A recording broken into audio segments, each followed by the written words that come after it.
Hello everybody and welcome to Pod and Play Revamped Season 1 here on Boss Rush Games. I'm your host Corey Derrick, and alongside me as always in the Pod and Play mode is that retro code Eddie B. I'm excited for what we are playing. I love this game. Also joining us is the wise Wisconsinite who just finished this game. Yeah, yep. Yeah, I loved it, so I'm glad to talk about it. Yeah, we are playing Spec Ops The Line, the critically acclaimed, though a game that didn't sell very well, a game that came out on the PlayStation 3 and the Xbox 360. We are playing it on the Xbox One with backwards compatibility, and this game was very unique at the time because I think a lot of people were going in expecting a generic third-person shooter in the vein of something like a realistic Gears of War or Army of Two at the time. Just one of those things. It's about a military team going into Dubai, which had been taken over by a horrific sandstorm. And this military troop has gone in to see what is happening and finds out that a rogue American troop of soldiers has actually taken over the area. So from a story perspective, it was very interesting because, you know, when you usually think of military games in the Middle East, you're fighting, terrorists or extremists or, that type of people, those types of people. And in this game, you are fighting Americans as Americans, which is very unique at the time. But the big twist in this game, spoilers if you have not, I'm going to make this clear now, if you have not played this game and are somewhat interested in this game, I would actually not watch this episode, but Pod and Play until after you've beaten it. We're going to go into full spoilers. This game deals with a very interesting take on post-traumatic stress disorder and other mental health issues that soldiers may or may not go through, or this squad in particular is going through, especially their leader. I forget what their leader's name is, but he's played by Nolan North. Let me look that up real quick. Well, yeah, and it takes. Oh, I was gonna say, and I was just gonna say quick that it takes place in Dubai, and like it's like Dubai, like everything for the most part, like things are going pretty well there, but there's like some kind of like conflict going on between these two fighting groups, and it's causing more issues than it is helping anything. So this is one of the games in the Spec Ops lines. The line of games. I think they started out on the PlayStation 2. I think this is actually something like the 11th Spec Ops game. Yeah. Yeah. And so there is a documentary about Spec Ops The Line on YouTube. I do recommend everybody go check it out. They kind of break down on what the game was about, and like even some of the development and stuff. They even talked about the problems with the multiplayer that this thing had. But before we really dive into this game, did you guys remember that when this game kind of was like on a roll, that there was a game called Call of Fallujah, or Call for it was Fallujah? 6 days in Fallujah. Okay, 6 days in Fallujah. Okay, that one was supposed to be with Konami. It was a similar thing, right? Like, yes. That it was like very similar, and this game, it walks that line, right? And I just because I think the game wasn't very popular, I think it kind of snuck past that. And this game kind of came out before social media was like the monster that it is today, right? Yes. It kind of dodged that bullet. But 6 Days in Fallujah, made by Konami, hardcore military shooter, similar thing. It was done. It was finished, and they canceled it. Yeah, because of the backlash. Yeah. So, which is sad because like I think now I think that game would actually be Gentlemen, welcome to Dubai. A big talking point. Yeah. On top of, I think Rainbow Six Patriots was announced, and that was in development before that became Rainbow Six Siege. That one actually was going to do something almost similar like this, but it was going to be taking place on American soil. And your choices that you made in that game would affect the outcome on how the next level would be and everything. So you kind of had choices and stuff, and that they canceled that, or they put it on the shelf. It wasn't. It was supposed to come out for GameCube, PS2, I think Xbox or Xbox 360. It was supposed to come out around that time, but it was kind of weird for a game like that to come out. And the reason I mentioned these games because when Spec Ops and all these military shooters came out, most of everything was always, like you guys said, was like in another country. You was never fighting Americans. You was always Americans fighting Muslims or Russians or terrorism. And then this one,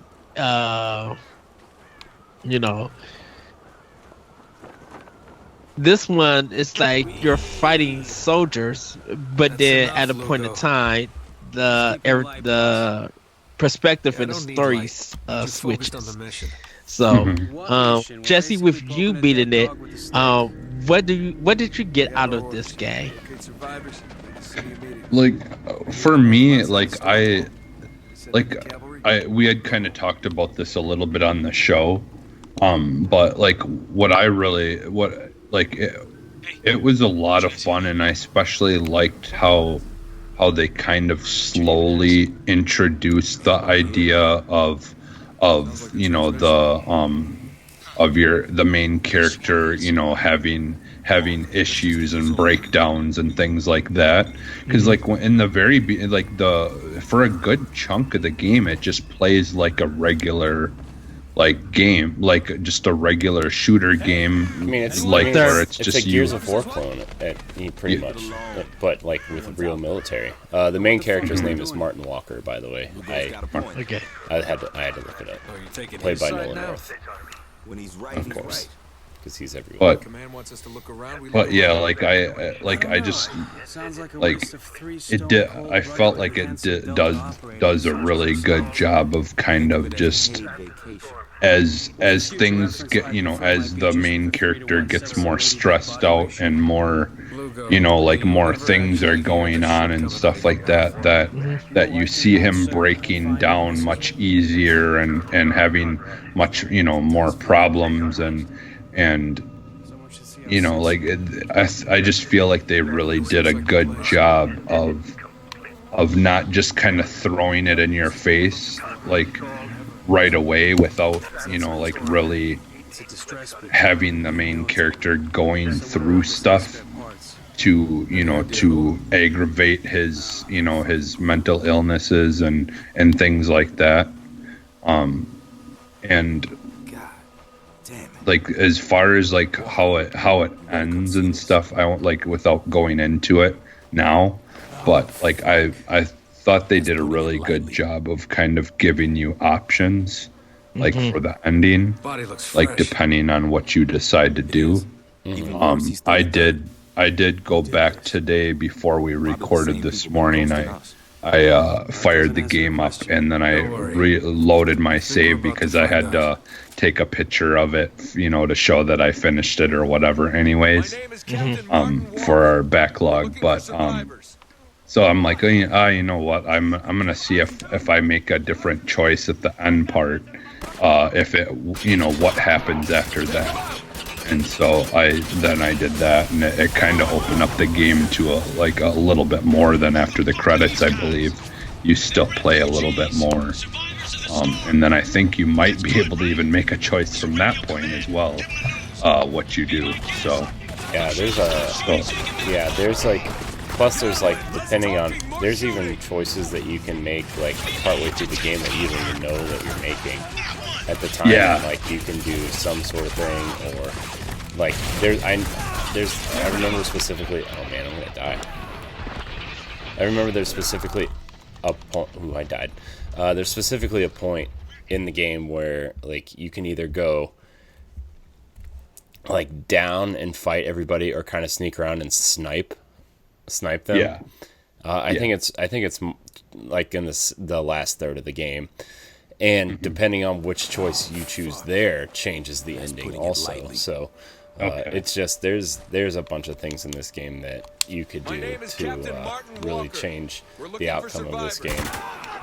Yeah, and I do like towards the end at some point you do get flashbacks of those choices you made, and then that's when you realize you actually see those time periods that you made choices, what actually was happening.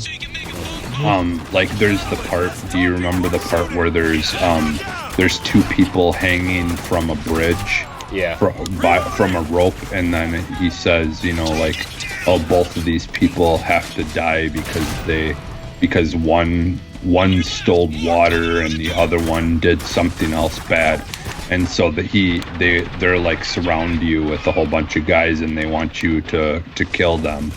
Yeah. And I chose not to. I chose instead to go hide somewhere and then take out all the guys that were surrounding me. And then later on, you find out about that whole part, that it's like completely nothing like what actually happened. It's just they did such a good job with things like that. I mean, like I understand why people like this game is one of the first games that really made me feel uncomfortable, you know, and yeah, it just really made me feel uncomfortable, and uncomfortable as in what? Just like, I mean, you know how like there's a like The Last of Us is a good example of a game that just made me feel uncomfortable in the first like half hour, to the point where like I didn't even attempt to finish that game because it just made me feel so uneasy and uncomfortable. And this game towards the end made me feel kind of the same way. It was like I'm one of those people that doesn't deal well with I want fun and happiness, and I want to be the hero, and I want to be the guy that saves the world, right? And I want everybody to have like that happy ending, right? And I know that's kind of like I don't know, not cliche, but you know what I mean. I just would rather play games like that, you know, like Halo, or like even Jesse when we were playing Gears. That choice, right? Even that choice made me feel like. I mean, it didn't make me feel uncomfortable, but like I knew that there wasn't a positive outcome for everybody. So do you think that games that deal with dark narrative, do you think that that gets to you? Because you mentioned like The Last of Us, you mentioned Gears 5, and so if we will spoil this part of Gears 5, you get to make a choice of who dies with those characters.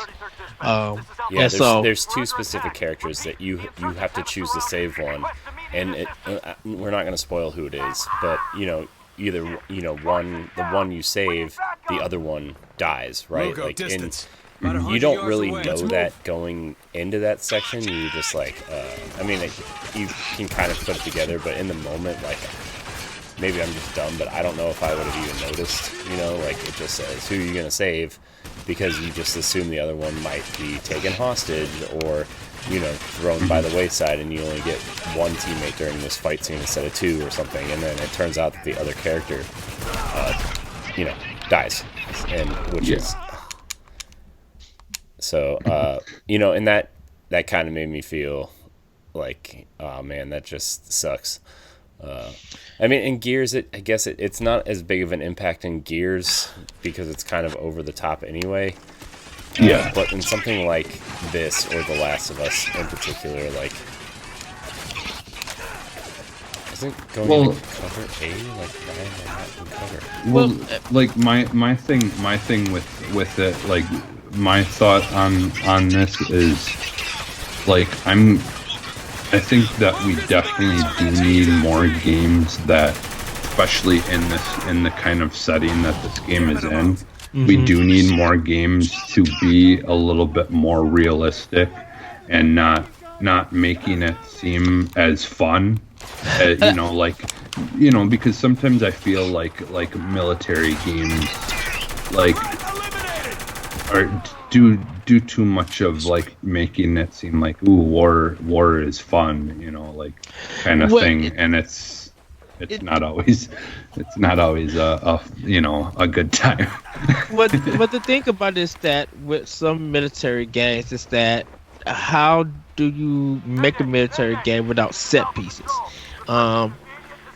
Due to the fact that pretty much that's what a lot of Call of Duty and the stories are made out of. It's a bunch of set pieces, and so you really can't tell a remarkable or deep evolving story when there's all of this grandiose in the storytelling by set pieces. I think that something about Spec Ops is that you think that it's just a video game. It has all the pieces: cover-based shooting.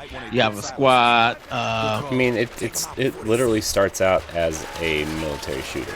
Like it looks like a generic military shooter, right? Like that's what it's set up to be, and that's what they want it to be, right? But then that's what, like, when you start playing it, and probably about halfway through, when you start noticing things are changing or whatnot, like that's how they get you. That's how they rope you in, and like, oh, this game isn't exactly what it seems to be, and that's kind of the story of probably what, between action movies and video games. I think it's also telling the story of like the military in general. Like, it's not what movies and TV make it out to be, right? It's definitely a game that's or definitely a story that is important to tell, and I think it should be. But on the other hand, like, as someone who is a person who enjoys like Disney and Nintendo games over, like Terminator and Alien and like and stuff like that, right? Like these types of games they aren't the types of games that I want to play, but that doesn't mean I don't appreciate what they're doing. You know what I mean? Like, I really, and especially at the time, like, I really appreciated what this game did. I think it's one of the best third-person action games on 360 and PS3, regardless of how I feel about the story and everything, and in my personal tastes in games, right? Like, I can look at it from an analytical standpoint of that and say, yeah, this game is really good. It's got a great story. It's got great cover-based shooting mechanics. It's got a lot of variety in gameplay and weapons, and from that aspect. And then it's also got a unique story that I don't think Walt Williams gets enough credit for writing this story. A lot of people might know Walt Williams today for co-writing the Battlefront 2 campaign story, along with Mitch Dyer and the team from Lucasfilm, with probably a lot of heavy edits. Yeah, and there's something about Spec Ops that I think it was a change, because a lot of military shooters, whether it was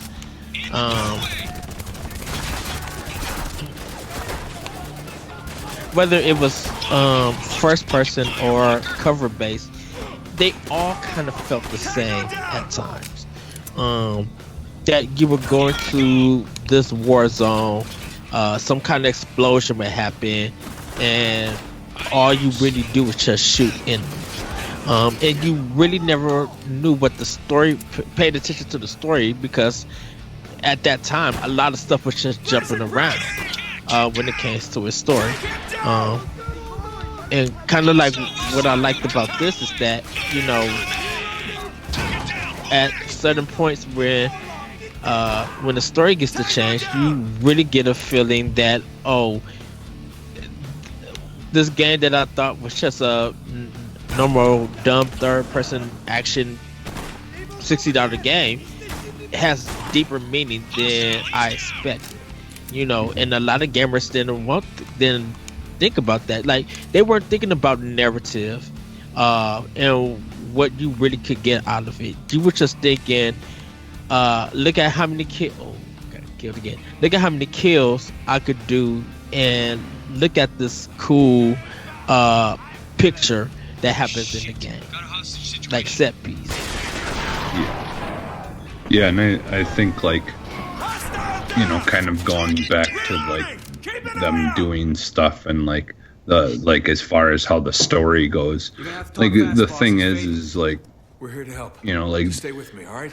I feel like it did a good job of like showing an aspect of like something that like this kind of story that happened in this very well could happen in real life. And very similar things do happen.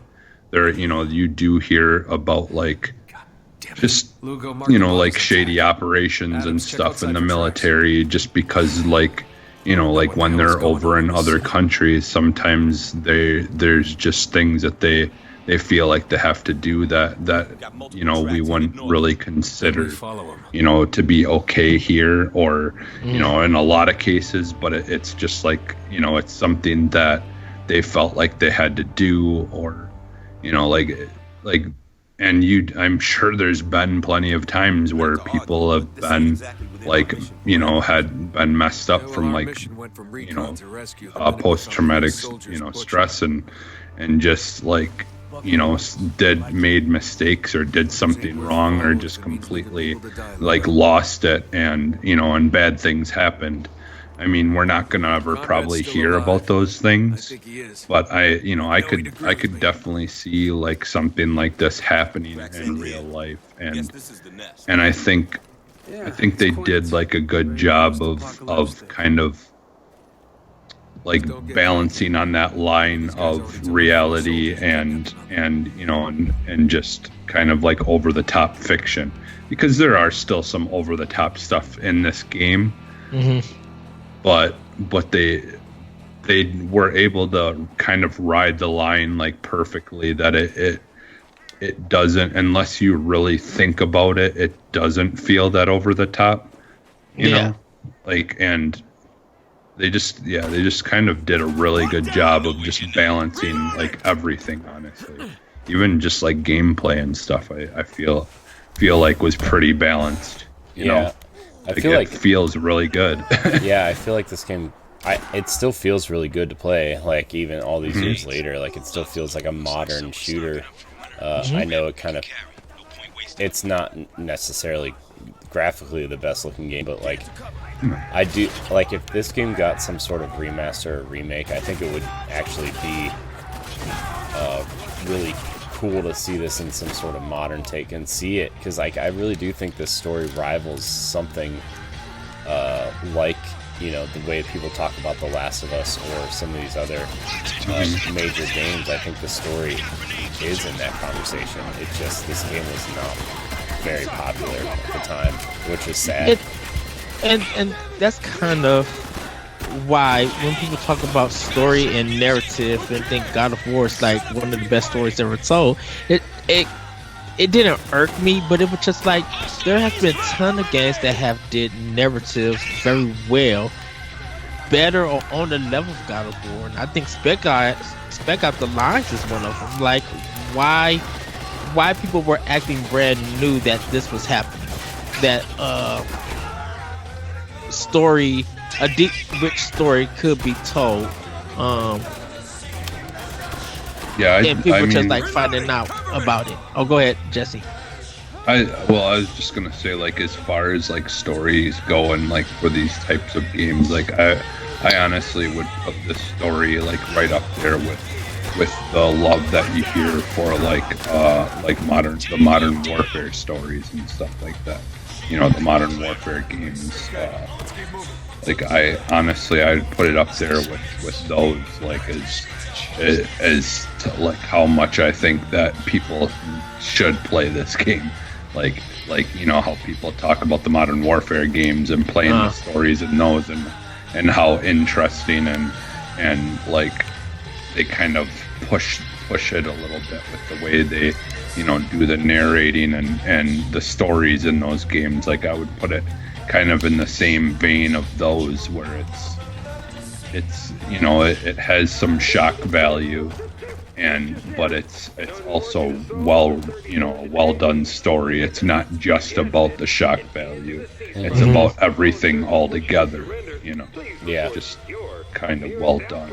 Yeah, because I feel like the Modern Warfare games, and another game too that like people, you were talking Ed earlier about, how whenever we have fights, war games, they're always taking place in other countries.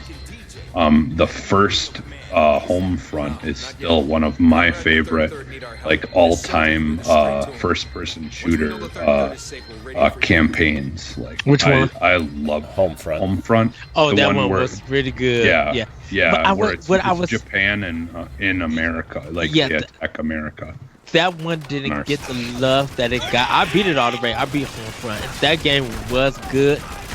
That one was by THQ. And they had to tarnish its name and come out with that second game that just was nothing compared to the first one. It just was nothing. I think because of the delays in budget that happened to Homefront.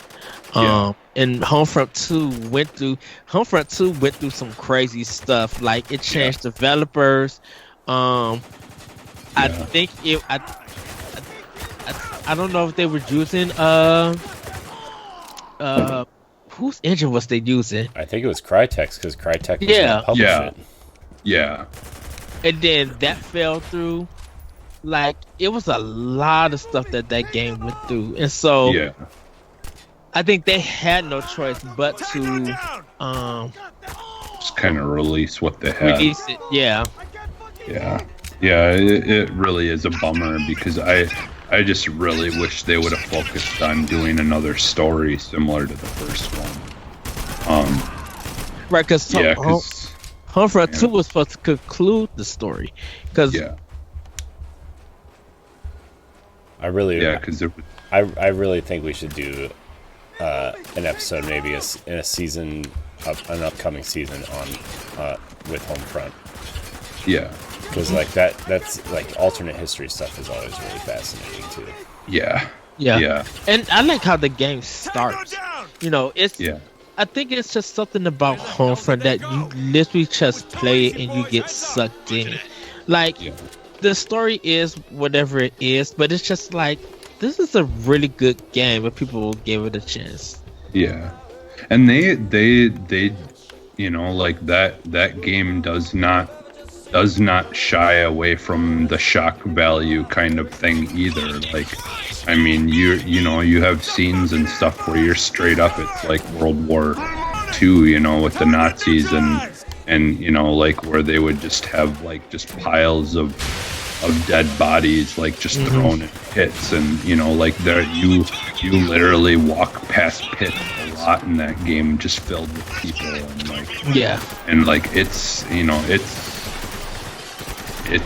like it's pretty graphic and pretty crazy in that way, but I mean it's unfortunately it's part of telling, like really telling the narrative, and like it's not just to have a shock value, it's to really put the idea of like war and stuff into perspective.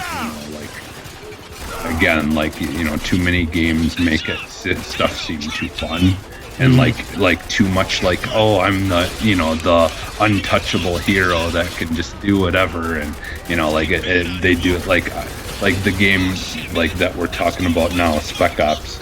Like really, if you don't stay behind cover and really work to take people out, you die pretty quick in that game. and it's one of the it's good that you do stay in cover, waiting for them to pop out. I think one of the problems is that, and this happened during a lot of the PS3 and 360 games with modern shooters, that everything was so brown, and it was really hard to see who you were shooting at, especially if your reticle was like really small. Because if it was really small, you would be like, "What the heck? I can't see nothing." But then if you play something stylish and action-packed like Vanquish, you know, you can see everything, and you know where to cover, where to move. But you know what, Ed? That's not realistic. In real life, you're gonna have a hard time knowing where you're getting shot from, and Vanquish. I think that's the thing. It's like Vanquish is it's just supposed basically, to be. It's just basically Japanese G.I. Joe is basically what Yes. Vanquish is. Yeah. But Vanquish was just like, this is still action packed. It's still action packed, and you still have your cover base, but you could get more done if you moved around. You kind of got to be strategic where you move to and stuff, because you just can't slide around like all you want to. No, there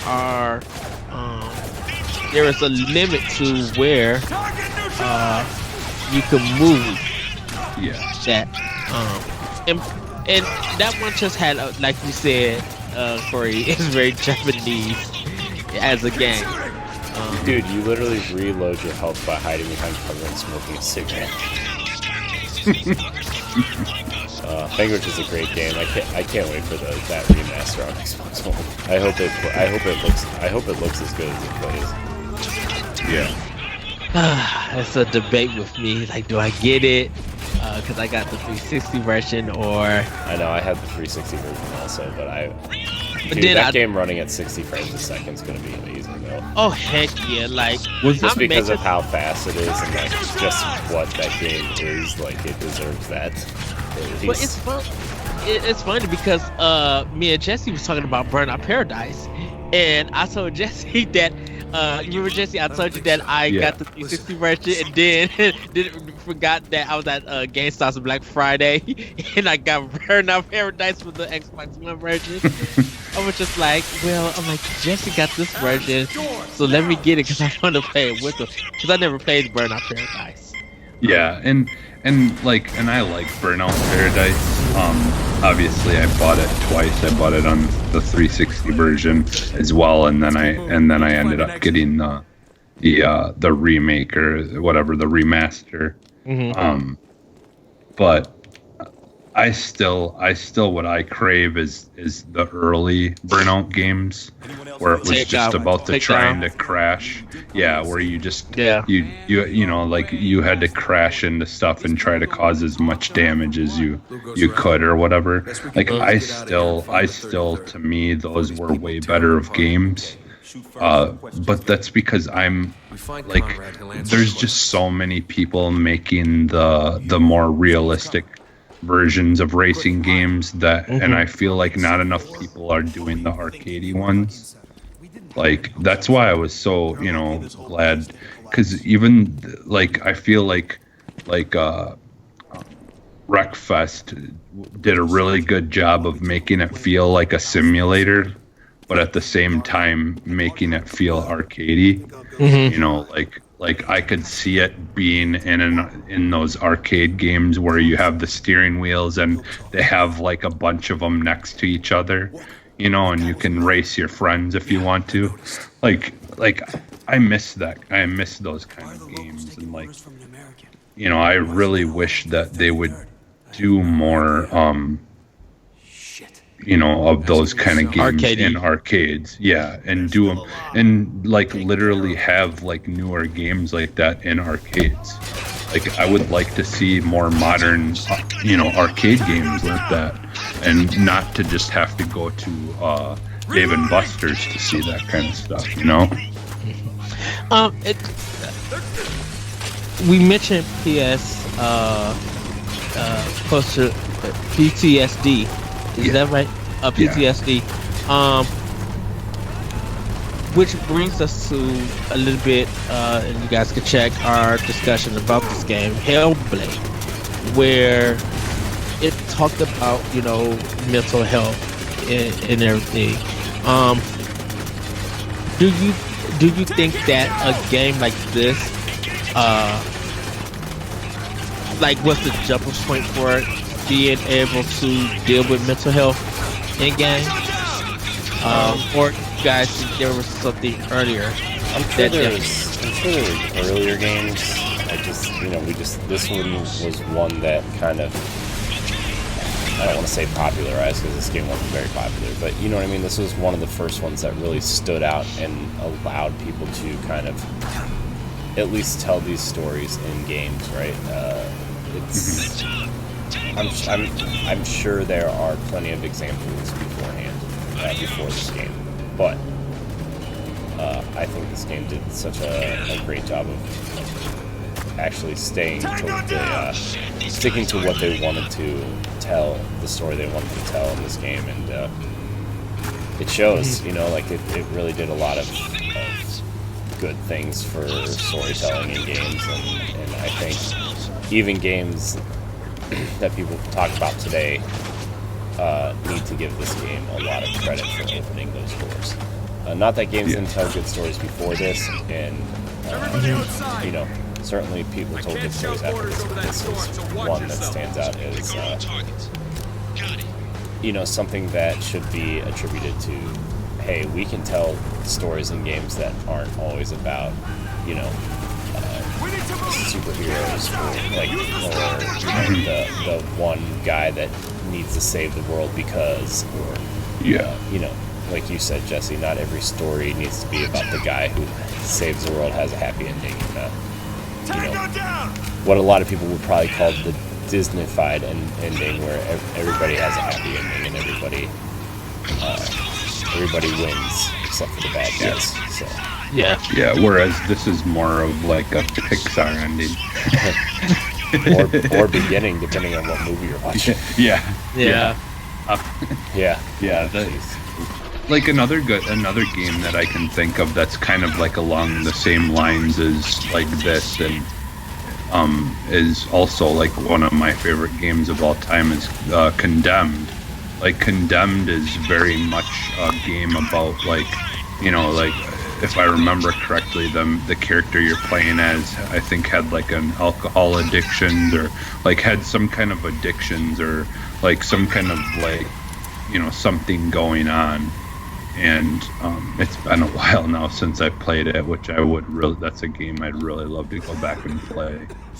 But I believe you had like some kind of like something going on where, you know, that was causing you to kind of be weird and stuff, and then, you know, and then you're a detective or whatever, and so like all the stress and the you know, like things that he's had to witness and go through and stuff like that have just kind of drove him crazy, but he continues to, you know, try to do his job, and, you know, and stuff like that.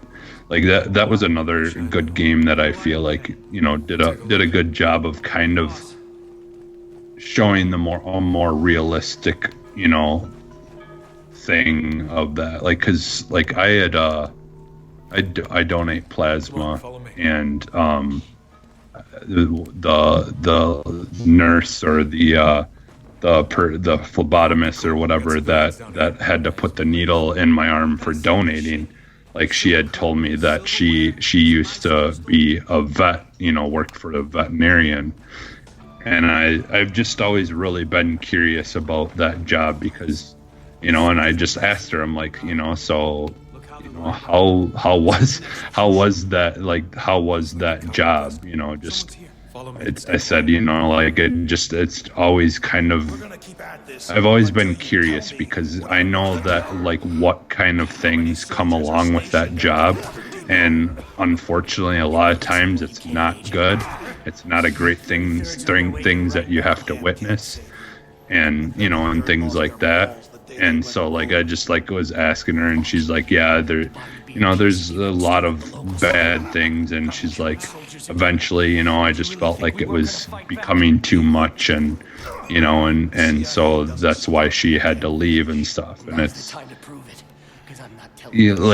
so there, like everything, there's things like that in our life, and things that people do as a job, or like people, serving for a country and stuff. And there's parts of it that we don't really see, or really get a chance to understand the kind of things that people have to go through.